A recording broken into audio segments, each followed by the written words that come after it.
देखिए, ये सबसे बड़ी बात है, ये बड़ा अच्छा प्रश्न है कि जब कुंडली जगती है तो 3 स्तर पर प्रभाव डालती है, शारीरिक, मानसिक और प्राणिक।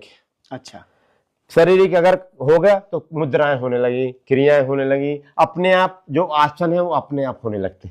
अच्छा। हाँ, आपको अगर इधर दर्द है तो इसमें हाथ में कुछ होने लगेगा, अगर आंखों की बीमारी है तो आप अपने आप रोएंगे घंटों घंटों, तो आंख साफ हो जाती। अगर कोई आपको इधर बीमारी है, पैरों में बीमारी है, तो आपको अपने जीवन के पीछे जो आपने शरीर लिया है, जब से अगर कोई बीमारियां हैं तो कुंडली योग वो भी हटा के खत्म कर देती। अच्छा। हाँ, और कुंडली योग का योगी बीमार नहीं होता अगर यात्रा कर रहा आगे तो। अच्छा। मानसिक बीमारियां भी कई रहती, हाँ। उनसे तो ऊपर उठ जाता है। प्राणों की विकृति रहती है, उससे भी ऊपर उठ जाता है। इसलिए जब यात्रा होती तो वास्तव में योगी कुंडली योगी को ही बोलते हैं। जैसे गुरुजी मैंने सुना है कुंडली जागरण समय किसी को मानसिक बीमारियां भी होती है। कुंडली के जागरण करते समय कभी कभी मानसिक बीमारियां हो सकती है। मानसिक बीमारियां नहीं है वो, है वो हमको दिखती हैं बीमारियों जैसे, लेकिन क्या है, वही मैंने बोला ना, अधूरा ज्ञान। अब जो कुंडली की यात्रा नहीं की और शक्तिपात करने में लगे हैं, पैसा ले रहे हैं, शिविर ले रहे हैं, अच्छे हैं बेचारे, उनका अपना भाव है, पैसा ले, क्योंकि अध्यात्म पैसे से बिकता नहीं है। जहां सच्चाई है उधर पैसा नहीं लिया जाता ना। पैसा ले रहे हैं तो लोभी लोग हैं, एक धंधा चालू हो गया आजकल, है।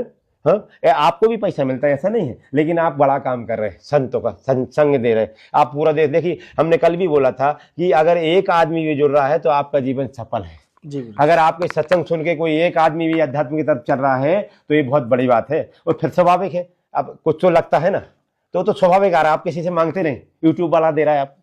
है?